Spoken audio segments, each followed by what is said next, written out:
Hey, what's up, everybody? It's Luke, and you're watching Luke the Gathering. Thanks for checking out the channel and watching this video. It is Friday, and today it was not the Lost Caverns of Ixalan draft for Friday Night Magic. It was actually Mystery Booster draft. We took a little break from Ixalan, and we did some Mystery Boosters. In case you haven't seen a Mystery pack, let me see if I can focus that closer. Anyways, this is the Mystery Booster Pack, and you get a bunch of weird, different cards in this. It really seems like a crapshoot when you play this set. Yeah, it's like it says Convention Edition, so Wizards, I think, has a bunch of these boxes. They give them out at conventions, and you can find them all over the place at this point. But I've done a couple of these mystery drafts before, and I don't think I've ever done that well. But today I was 3-0, which I was so happy about. But I got to thank the cards that I was able to pull out of the packs. I'm glad I went with a specific color, because the cards I got in that color were just really balmy and would just won me the game. And I can't wait to talk about them when I show you the cards. So I went 3-0 today. It was great, and I had a great time. Obviously, when you go 3-0, you have a great time.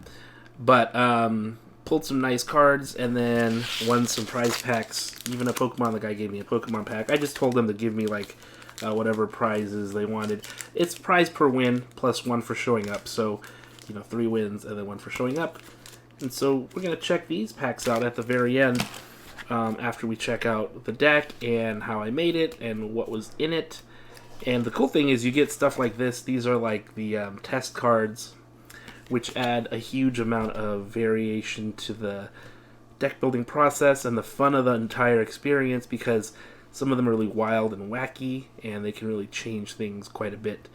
The ones I had were pretty good, and so we'll take a look at them and talk about the cards. We'll do that right now. All right, well, here we are. We're going to actually start off with the playtest cards. They're really fun. They have like this white playtest thing. It looks like it's printed right over some like other card, and they just pasted it there. This is Sunamaret. I guess it's Terminus backwards. I don't know. But it's a sorcery. Basically, this is a board wipe in black. It exiles all creatures for 4 and 2 black, so 6 mana. Not bad, especially for black, I thought. And it has this crappy reverse miracle cost of 1 black. It says, if this card is on the bottom of your library as you begin searching it, you may cast it by paying its reverse miracle cost. So when you're searching your library, you can actually play this if it's on the bottom of the library. It's kind of a weird card. This never happened. I did check, though. But this was a, board wipes. No one expects you to have a board wipe in Limited. And so, especially in black, and I was in black, and, there were times where I just wiped the board and was able to win the game after that, because they just weren't expecting it. I was kind of holding some creatures back so that I could play them after I knew that the cards were being exiled, and they're not just destroyed, they're exiled. So that makes a big difference from being just destroyed. Spellmorph Raised Dead. This was really good. It's an instant where you can return target creature card from your graveyard to your hand. So good. Just for 1 black mana. That's great. Great rate. You can also Spellmorph. You can cast this card face down as a 2/2 creature for 3. Cast it at any time for its Spellmorph cost. So you can become a 2/2 for 3. And then you can also cast it for Spellmorph cost. Really, really nice card here. I thought this actually did really well for me. And Trial and Error, this is really cool. It's 2 red. I was in Rakdos, by the way, so red-black. Elemental instant, fire. Whenever Trial and Error is countered or fizzles, you may copy it and choose new targets for the copy. So even if it's countered, you copy it and you can choose a new target. And what it does is it deals 3 damage to any target. So it can damage to the face, can damage creatures. Pretty nice. Toxin Silver. This was nice. This is a rare. 3/3. When it deals combat damage to a creature, that creature is destroyed. It can't be regenerated. So it's like it has death touch. This was really great on offense and on defense. Valakut Invoker. It's for 3 mana, 2/3, and if you pay 8, which seems like a ridiculous amount, it deals 3 damage to target creature or player. But when you get up to 8 mana in the late game and you have this, sinking that mana into this can just destroy the other player, like either right to the face or wipe out any creatures that are in the way, which this did for me during limited play. And this won me one of the games. It's really great. Thorn on the Black Rose. Great card. Human Assassin, Death Toucher. It's a 1/3. Nice stats for Death Touching Human Assassin. And when this ETBs, you become the Monarch. And I got to use my Monarch token today. I actually had it with me. And so this drew me extra cards. This was so sweet to use. Marsh Hulk is a card I'd never played before, but I did get it down as a 4/6. I never did the morphing thing, the Megamorph, where it was a 2/2 creature and then turns into a, I guess a 5/7, which is pretty huge. But a good top end, really.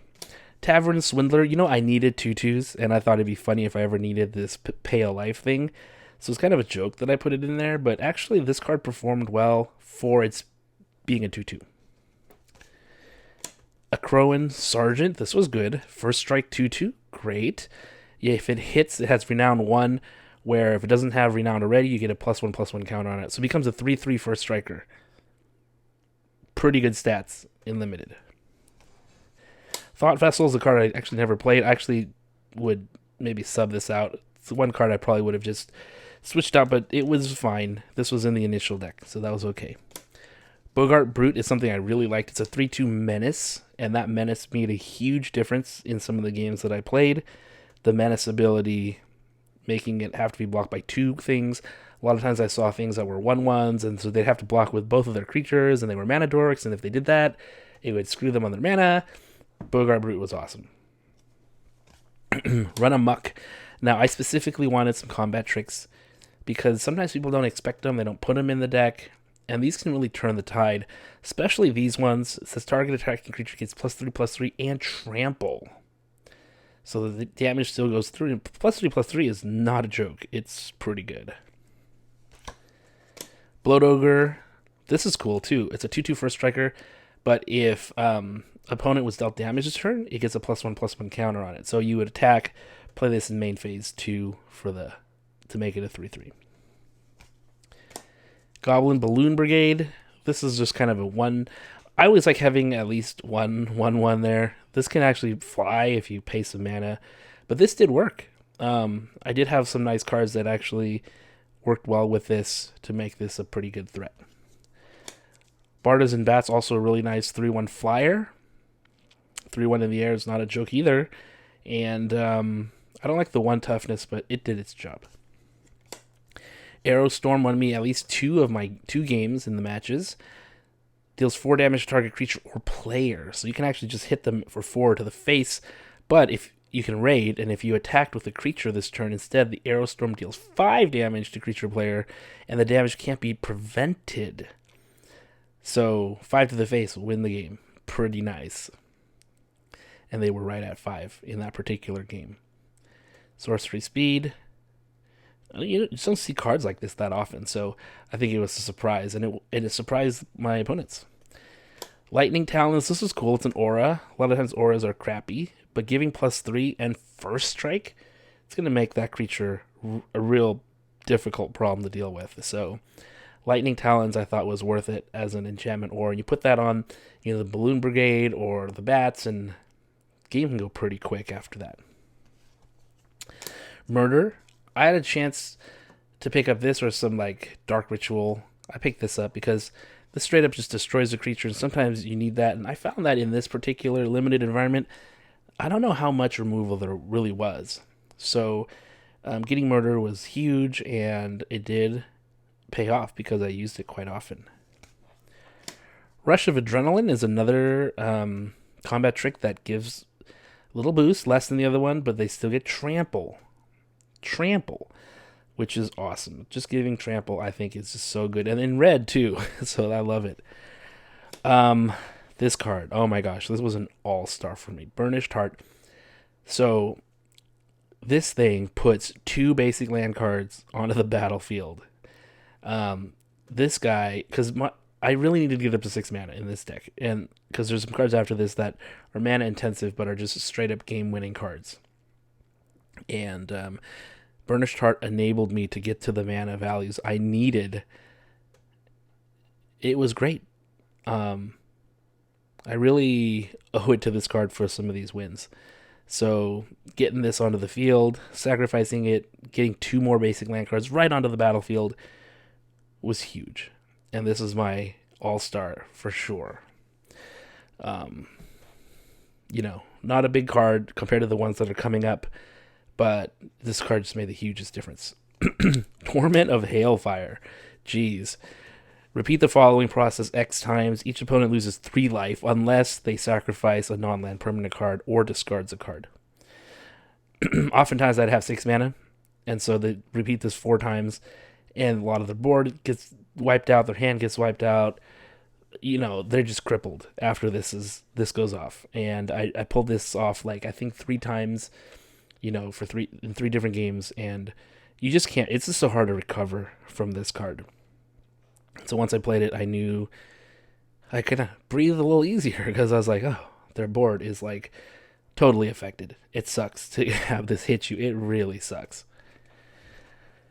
This was my pack 1 pick 1 Rune Scarred Demon. I was almost not going to pick it because I thought, man, it's 7 mana. But when this hit the board, a 6/6 flyer that has Demonic Tutor stuck to it, that's just too good. And so this was an amazing card to have in the deck, really. And I was able to get it out quite often. Like I said, Burnished Heart was a card that really helped make this happen. And the All-Star is the Grave Titan. I got a Grave Titan. It was unbelievable. Death Touch, 6/6, and when it comes into the battlefield, you put 2 zombie tokens onto the battlefield. That's just ridiculous. Hardly anyone had any answers for this card. And then I had that card where you can pay 1 if it's dead to put it back, so I actually had, multiple, more than 2 black zombies on the battlefield, and this was just wrecking everything. Incredible limited card. It was really hard to beat. So there you have it. There's the deck. Turns out if you have some amazing black bombs, you do well, and that's what happened. All right, let's check out the prizing. So Paldea evolved. Let's just see if there's anything in this pack. Those of you who actually know Pokemon, I know a little bit about. I bought quite a bit of this set actually. Iono, Pawmi, Rabska. Okay, so nothing really in that pack, unfortunately. Let's see what else we have to open. We have March of the Machine, Eldraine, and Phyrexia. Let's go March of the Machine, Phyrexia, and then Wilds of Eldraine. And this is a draft booster. So we got our Treasure, Astral Wingspan, and the rare is the Invasion of Ikoria. Forgot all about these cards already. But there's that one, turns into an 8/8 on the end. And, okay, just a bunch of other stuff. So nothing really there. We have a set booster this time. Phyrexia All Will Be One. Looks like the Wandering Emperor there. Oh, and we have a list card, Priests of Norn. Oh, we got a mythic, the red mythic, Sulfim Mayhem Dominus. That's cool. Got the mythic foil there. Then we got a Norn's Wellspring. Monumental Corruption. Hey, not a bad pack right there. Got a mythic foil rare. Pretty cool. And then, of course, we got these Phyrexian Full Arts. In their last pack, again, a set booster. Wilds of Eldraine. Raid Bombardment. Blind Obedience. Rare, enchanted thing. Gumdrop Poisoner. I like the Gumdrop Poisoner, in limited at least. And then the rest should just be uncommons and commons. Yep, and our art card. Well, there you have it. Had a great time tonight. Thanks for watching, and I'll see you next time.